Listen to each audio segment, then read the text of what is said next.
O apetite e a ansiedade podem ser modulados pela microbiota intestinal? Meu nome é Adriana Garofalo, eu sou nutricionista e hoje nós vamos conversar sobre como que a microbiota intestinal, a alimentação pode modular tanto o apetite como também os transtornos de ansiedade. Existe uma comunicação bidirecional entre o cérebro e o intestino. Tanto os sinais cerebrais podem influenciar respostas motoras, sensoriais e secretoras do trato gastrointestinal e também, inversamente, as mensagens tanto viscerais quanto do trato gastrointestinal podem influenciar as funções cerebrais. O nervo vago é a via de comunicação direta entre a microbiota intestinal e o cérebro. Durante a alimentação, o intestino ele libera substâncias, principalmente peptídeos, que vão atuar no hipotálamo, principalmente no núcleo arqueado, influenciando, regulando tanto a saciedade como também o metabolismo energético. A microbiota intestinal ela se comunica com o eixo intestino-cérebro por meio de 3 mecanismos. O primeiro mecanismo é a interação direta com a mucosa intestinal por meio de hormônios, que é a mensagem endócrina. O segundo mecanismo é por via imunológica, por meio das células imunológicas que estão na mucosa intestinal. E a terceira via é pelo contato com terminações neurais, que são as mensagens neuronais que vão influenciar tanto o comportamento cerebral quanto o desenvolvimento cerebral. Bom, então nós percebemos que existe uma comunicação importante da microbiota intestinal com o cérebro e dessa forma uma disbiose intestinal, ou seja, um desequilíbrio da microbiota intestinal, pode sim influenciar respostas importantes do sistema nervoso central. Então, dessa forma, essa sinalização ela é muito importante nesse eixo intestino-cérebro, porque tudo isso influencia o funcionamento cognitivo e também o comportamento, o humor.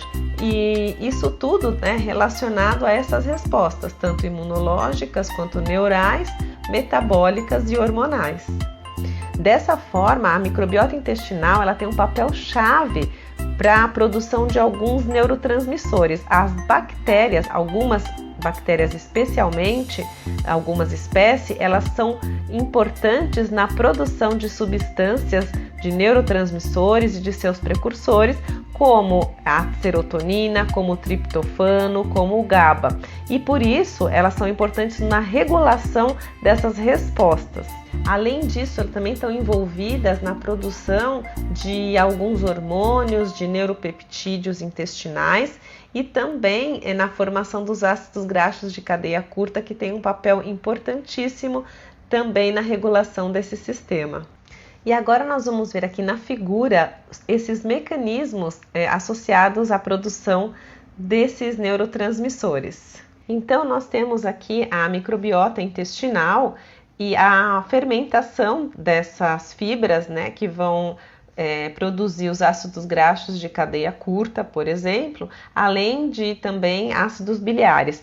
Essas substâncias elas têm um papel importante na estimulação de alguns receptores, por meio da nossa dieta. Então tudo isso é formado e esses receptores vão ser estimulados para que sejam estimuladas a produção dos hormônios, dos neurotransmissores, da serotonina, do triptofano, entre outros.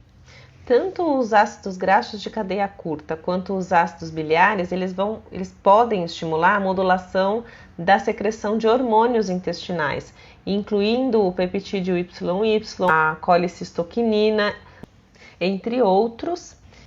E por meio desses ácidos graxos de cadeia curta e os ácidos biliares, os receptores também apresentam respostas imunomodulatórias. Os hormônios da saciedade eles também podem modular a função do sistema nervoso central e regular dessa forma o apetite, a ingestão de alimentos, então fazer esse controle da saciedade. essa gama de neurotransmissores e substâncias neuroativas produzidas pela microbiota intestinal, elas podem regular uma série de funções periféricas e centrais por meio de mecanismos tanto diretos quanto indiretos. Todo esse comportamento que pode ser controlado, que pode ser regulado pela microbiota intestinal, esse comportamento produção dessas substâncias e, portanto, o controle do apetite, ele tem uma estreita relação com os riscos da obesidade. Então, nós vamos olhar na figura agora, na próxima figura, para entender um pouquinho sobre essa relação também. Nessa figura, nós podemos notar que a alimentação, ela influencia a produção, né, na microbiota intestinal, principalmente dos ácidos graxos de cadeia curta, pode influenciar. Então, dependendo do que tem na nossa alimentação, e esses ácidos graxos de cadeia curta influencia receptor para alterar peptídeos e motilidade intestinal e também a absorção, né, via o intestino, a absorção de nutrientes, a biodisponibilidade de nutrientes pela membrana, também do consumo de energia e, portanto, o comportamento alimentar e a obesidade. Existem vários fatores que nós chamamos de estressores crônicos que vão interferir nessa produção e nesse eixo intestino e microbiota, intestino e cérebro para a produção desses neurotransmissores, dessas substâncias e, portanto, no comportamento tanto da ansiedade, do apetite e também na depressão. Então, os comportamentos de humor. Vamos ver na próxima figura como que isso também ocorre? Então, nós temos aqui o que nós chamamos de estressores crônicos, que podem ser tanto a alimentação inadequada, como fatores psicológicos, uso de antibióticos crônico, estímulos ruins também, por exemplo, muito barulho, falta de sono, um meio ambiente ruim, poluição, infecções frequentes. Então, todos esses fatores eles levam a essa mal adaptação da microbiota e desse eixo intestino-cérebro, porque altera a produção de várias substâncias, como a acetilcolina, os glicocorticoides, a norepinefrina, por exemplo, e tudo isso levando ao quê? Algumas situações como aumento da permeabilidade intestinal excessiva, hiperatividade do eixo hipotalâmico, pituitário, adrenal, com aumento da inflamação crônica, que é muito negativo, que vai alterar tanto neurotransmissores como vai alterar também a composição da microbiota do intestino. E tudo isso levando a essas situações de depressão, outros comportamentos negativos também, como ansiedade e emoções, né, negativas, comportamentos negativos como de compulsão também alimentar.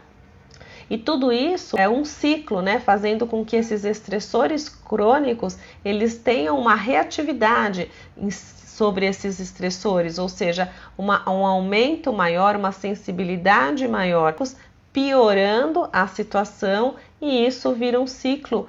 De forma muito interessante, a literatura tem mostrado evidências, tanto para ansiedade quanto para depressão, uma menor abundância de espécies bacterianas produtoras de ácidos graxos de cadeia curta, que são então protetores para essas situações. Entretanto, mais estudos são necessários para avaliar melhor essa diversidade da microbiota intestinal, para avaliar essas relações da disbiose intestinal com esses tipos de comportamento alimentar, com a ansiedade e com a depressão. Nos próximos vídeos, nós vamos abordar um pouco mais sobre as intervenções que foram realizadas por meio de alimentos e por meio de probióticos e os seus resultados nesses sintomas.